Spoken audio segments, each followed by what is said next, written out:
All right, in 6.7, we're looking at a different kind of function.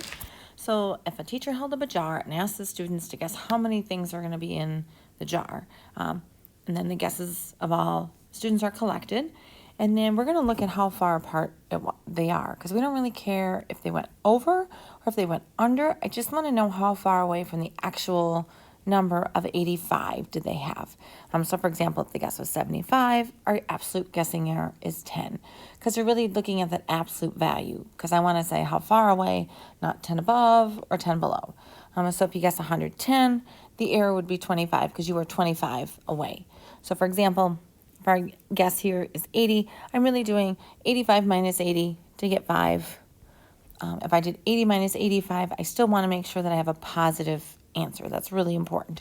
So you're going to fill out the chart and then scroll down a bit and graph that data.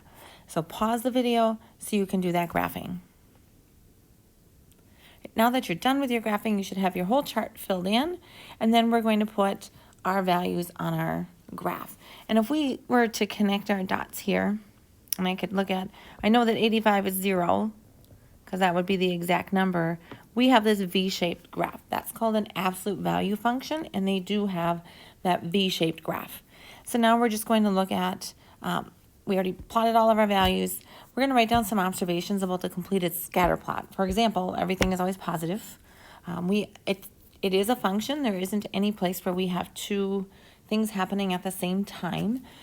It is not just a line that went away. It's like two lines that are coming together. But we write our equation still with an absolute value function. It asks, is the absolute guessing error a function of the guess? And it is, because we do our guess first. That's our independent variable. And then we are looking at that error first. So because our guess comes first, our error depends on that.